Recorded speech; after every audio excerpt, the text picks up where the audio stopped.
Hello friends నమస్తే. Welcome back my channel శ్రేణు స్వరాల్ ఫ్రెండ్స్. ఈరోజు మన చెట్టున వంకాయలైతే కనిపించింది. లేత లేత వంకాయలు బాగా వర్షాలు పడుతున్నాయి కదండీ! ఒక్కసారి చెట్టు అంతా కూడా చాలా బాగా కాయలొచ్చినాయి.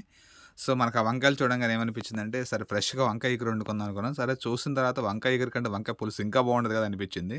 సో, వంకాయ పులుసు ఉట్టిదే వండుకుంటే ఏం బాగుండదు. దానికంటే దాంట్లో కాంబినేషన్ పెడితే బాగుంటదని ఎదురుగుండా 5 కోడిగుడ్లు కనిపించినాయి.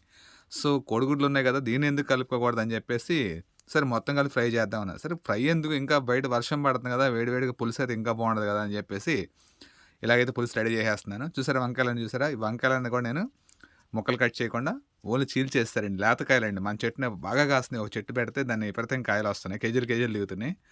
సో, వచ్చిన కాయలన్నీ కూడా మనమే వండి తింటున్నాం. ఎందుకంటే నాకు వంకాయ కూర రోజు పెట్టినా తింటా. అంత ఇష్టం వంకాయ అంటే నాకు. సో, కాబట్టి ఏంటి మన వంకాయలు మనమే వండుకుందాం అని చెప్పి ఇలా అయితే ట్రై చేశారు. కూరైతే నల్లగా ఉందని అడగబాకండి. ఎందుకంటే ఇది బ్లాక్ చింతపండు. సో, చింతపండు బ్లాక్ కలర్‌లో పడి కూర కూడా కొంచెం నల్లగా కనిపిస్తుంది. నేను ముందే చెప్పేస్తున్నా మీకు అందుకని. ఆ చింతపండు పాతదని నల్లగా ఉండడం వల్ల ఇలా ఉంది. తర్వాత ఫస్ట్ ఫ్రెండ్స్ ఏం చేయాలంటే కోడిగుడ్లు అనేది కూడా మనం ఉడకబెట్టి పక్కన పెట్టేసుకున్నాం ఫస్టు. ఉడకబెట్టి పక్కన పెట్టిన క్లిప్ అయితే నేను మీకు యాడ్ చేయలేదు. ఉడకబెట్టిన తర్వాత అయన్నీ మనం క్లీన్ చేసుకొని ఫస్ట్ నూనెలో కొంచెం అయితే పసుపేసుకొని కొంచెం ఫ్రై చేస్తామండి. జనరల్‌గా ఇది చాలామంది ఇలా చేస్తారు. కొంతమంది చేయరు. ఇలా ఫ్రై చేసినా బావుంటది. ఫ్రై చేయకపోయినా బావుంటది. ఇలా ఫ్రై చేస్తే ఏమవుద్దంటే కొంచెం స్మెల్ రాకుండా ఉంటది. రెండనేది చూడంగానే అది మంచి కలర్‌ఫుల్‌గా కనిపిస్తది. ఇప్పుడు ఎగ్ అనేది ఇలా కొంచెం గోల్డెన్ కలర్‌లోకొస్తే అట్రాక్టివ్‌గా కూడా చూసేవాళ్ళకి కూడా తినాలనిపిస్తది అంతే. అందుకంటే ఏం లేదు. సో, దీన్ని ఓవర్‌గా వేయించితే మళ్ళీ ఏమవుతుందంటే కోడిగుడ్డు అంతా కూడా మన గట్టిగా అయిపోతుందండి. నార సాగుతుంది. అందుకని ఒక గోల్డెన్ కలర్‌లోనే ఉంచి దాన్ని తీసుకోవాలి. సో, మనమైతే కొంచెం కలర్ చేంజ్ అవ్వంగానే తీసి పక్కకు పెట్టేసుకుంటున్నాం అన్నీ కూడా. ఎందుకంటే ఎక్కువ సేపు ఉంచితే మళ్ళీ అదంతా కూడా కోడిగుడ్డు ఎక్కువ బాయిల్డ్ అయిందనుకోండి బ్లాక్ కలర్‌లోకి వచ్చేసి నార సాగుతుంది. సో, ఇప్పటికే కొంచెం ఎక్కువైందనిపించింది నాకు. ఇంకా తీసేసి పక్కన పెట్టి కొంచెం పసుపేసుకోవాలి. పసుపేసుకుంటే గోల్డెన్ కలర్‌లో ఉండి మంచిగా అది చూస్తానికైతే అట్రాక్టివ్‌గా మనం ఏదైనా సరే ఫుడ్డు చూసినప్పుడు అది కంటికి నిండుగా ఉంటేనే కదా మనకు తినాలనిపిస్తది. అందువల్ల నేను అలా తీసి పక్కకు పెట్టారు. అండ్ తర్వాత పోపు దినుసులు ఎవరికి నచ్చింది వాళ్ళు ఏసుకోవచ్చండి. కొంతమంది స్కిప్ చేస్తారు. కొంతమంది ఏసుకుంటారు. నేనైతే కొంచెం ఒక స్పూను దినుసులేశాను. అండ్ ఒక 3, 4 ఎండుమిరగాయలేశారు. ఎండుమిరగాయలు కూడా మన ఇష్టం అండి. చాలామంది దీన్ని తీసేస్తారు వాడుకోరు. మనం ఏంటంటే ఎండుమిరగాయల్లో పులుసులో ఉంటే అది తింటే టేస్ట్ బావుంటది. అండ్ యాజ్ యూజువల్ కరివేపాకండి. మన తెలుగు రాష్ట్రాల్లో కరివేపాకు లేకుండా ఎవరు ఏ వంట చేయరు. మనకి ఫ్రెష్‌గా ఉన్న కరివేపాకు తీసుకొచ్చి అప్పటికప్పుడు ఏస్తే ఆ ఫ్లేవర్ వేరే వస్తది. సో, అట్లా మనమైతే కొంచెం కరివేపాకు, కొంచెం ఎండుమిరగాయలేసాం. ఇప్పుడు కట్ చేసుకున్న ఉల్లిపాయలండి. ఒక 2 ఉల్లిపాయలైతే కట్ చేసుకున్నాం మనం. ఎందుకంటే, మనకెక్కువ అవసరం లేదండి. మన ఇంట్లో ముగ్గురు, నలుగురున్నారు అంతే ప్రెజెంట్ ఇప్పుడు. సో, ఒక వన్ డే అయితే మనకి వస్తది కాబట్టి, ఒక చిన్న ఉల్లిపాయలు, ఒక మీడియం సైజ్ ఉల్లిపాయలు 2 తీసుకున్నాను అంతే. పెద్దగా ఏం తీసుకోలేదు. సో, అయి కట్ చేసేసి పక్కన పెట్టుకొని, ఇట్లా వంటయితే రెడీ చేశారండి. సో, దీంట్లో కల్లుప్పేస్తే కల్లుప్పు ఎందుకేస్తారంటే జనరల్‌గా ఏంటంటే మెత్తనుప్పు కంటే కల్లుప్పు చాలా బాగా మనకి యూజ్ అవుతుంది. దాంట్లో ఎన్నో పోషకాలున్నాయి. రెండోదేంటంటే అది టేస్ట్ కూడా ఎక్కువ అదే బావుంటదండి. అండ్ ఇప్పుడొచ్చేసి మన చెట్టున వంకాయలు కోసుకొచ్చారు. బట్ నాకు క్లిప్ అయితే మిస్ అయిపోయింది. కోసేటప్పుడు వీడియో చేశాను. బట్ అది క్లిప్ మిస్ అయిపోయింది. యాడ్ చేసేటప్పుడు మిస్ అయింది. మళ్ళీ ఇంత వీడియో మళ్ళీ డిలీట్ చేసి మళ్ళీ యాడ్ చేయాలని చెప్పి పోతే పోయింది ఆ క్లిప్ అలా వదిలేసా అంతే నేను. ఎందుకంటే ఆ చిన్న క్లిప్ పెడదామని మర్చిపోయాను. సో, మనం వంకాయలు కట్ చేసేటప్పుడు మనం పొయ్యి మీద పెట్టేసాం ఉల్లిపాయ ఉడుకుతూ ఉంది కదండీ! సో, దాని ప్రాసెస్ అది జరుగుతూ ఉంది. అండ్ ఇక్కడ మనం చేసిన సెకండ్ ప్రాసెస్ ఏంటంటే చాలామంది ఇలా కట్ చేసి పెట్టుకుంటారు ముందుగానే. నేనైతే అలా కట్ చేయను. ఒకటి అలా ఉడుకుతా ఉండంగా ఇంకోటి రెడీ చేసుకుంటా ఎళ్తా ఉంటా. సో, ఉల్లిపాయ ఉడుకుతూ ఉంది. ఇప్పుడు ఉల్లిపాయ పక్కన పెట్టేసి మనం వచ్చి నీళ్ళల్లో కొంచెం ఉప్పేసుకున్నామండి. ఎందుకు ఉప్పేసుకున్నామంటే, మనం ఈ వంకాయలు కట్ చేసి దాంట్లో ఏసినప్పుడు వంకాయలు నల్లబడకుండా ఉంటాయండి అట్లా. సో, అందుకని ఉప్పేసాం. మనం వంకాయలు కూడా చూసారా మనం ఏది కూడా చీల్చలేదు. జస్ట్ అలా ఉంచేసుకొని 4 చిలుకలు చేసాం. ఎందుకంటే ఇలా వంకాయ ఇలా ఉంటే నాకు చాలా ఇష్టమండి. ఇలాగే తింటారు ఎక్కువగా నేను. ముక్కలు కూడా కోసుకోవచ్చు. బట్ లేత వంకాయలు చూడు ఎంత మంచి కలర్‌లో అసలు వైలెట్ కలర్‌లో ఎలా కనిపిస్తున్నాయి వంకాయలు గూడా. ఫ్రెష్‌గా అప్పటికప్పుడు కోసుకొచ్చినాయి చెట్టు. ఒక 10 కాయలుంటాయేమో.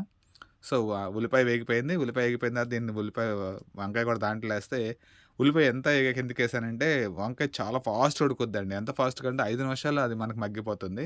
అలా ఇప్పుడు మీరు తిప్పేటప్పుడే మీకు కలర్ చేంజ్ అయిపోతా ఉంటది చూడండి అంతా. మనం ఇప్పుడు ప్రెజెంట్ దీంట్లో ఏమేసామంటే ఒక ఉప్పేసాం అంతే ఆనియన్స్‌లో. సో, వంకాయలు గూడా అలా ఏసి ఒక 2, 3 మినిట్స్ మనం కొంచెం మగ్గనిస్తే మనకది చక్కగా మగ్గిపోద్ది. ఆ తర్వాత మన ఇష్టాన్ని బట్టి కారం అండి. మీరు కొంతమంది ఎక్కువ తినేవాళ్ళు, కొంతమంది తక్కువ తినేమంటారు. నేనైతే కొంచెం స్పైసీగా తింటా బాగా. కొంచెం కారం ఇష్టం నాకు బాగా. సో, ఉప్పు, కారాలు కొంచెం ఎక్కువే తింటాం మనం. దానివల్ల ఏంటంటే నాకైతే ఒక 2 స్పూన్ల వరకు కారం ఏస్తా దీంట్లో. కారం వేయంగానే ఆటోమేటిక్‌గా చూసారా వంకాయ ఎలా ఫాస్ట్‌గా ఉడికిపోయిందో, కలర్ చేంజ్ అయిపోయింది. సో, మనకు కావాల్సినంత వరకు కొంచెం ఎక్కువ డీప్ ఫ్రై చేసుకోవచ్చు. నేనైతే కొంచెం కూర ఎక్కువ మగ్గనిస్తానండి. ఎందుకంటే అది కలర్ నాకు నచ్చాలి బాగా. ఫస్ట్ కలర్ నచ్చితేనే కూర తింటానికి ఇష్టపడతాను.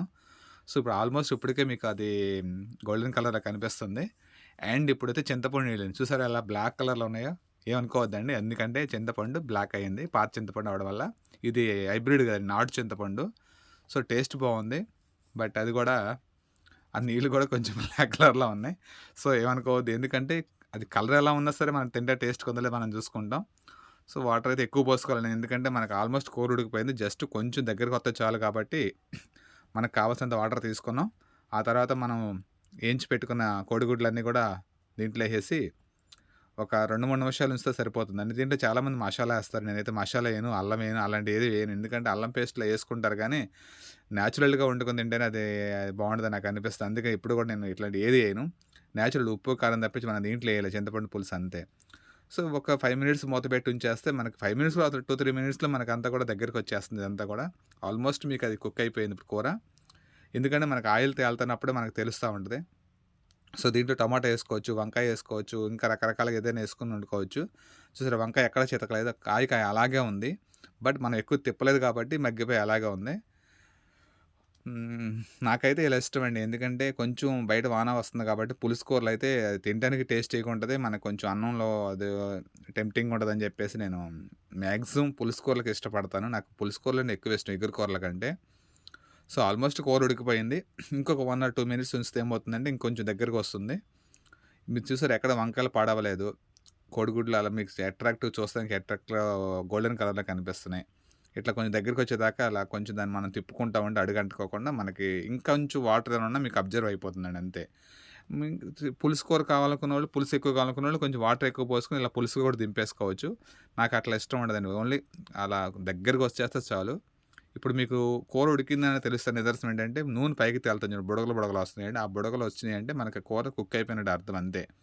మీకు కావాలంటే ఇంక 1 ఆర్ 2 మినిట్స్ ఉంచుకోవచ్చు ప్రాబ్లమ్ ఏం లేదు. బట్ అడుగంటకుండా మధ్య మధ్యలో తిప్పుతూ ఉంటే మనకది వస్తది. ఓకే ఫ్రెండ్స్ మీకు ఈ వీడియో నచ్చితే లైక్ చేయండి అండ్ షేర్ చేయండి అండ్ సబ్స్క్రైబ్ చేయండి. గంట సింబల్ నొక్కండి నోటిఫికేషన్ వస్తే నేను పెట్టే ప్రతి వీడియో మీకు రీచ్ అవుతుంది.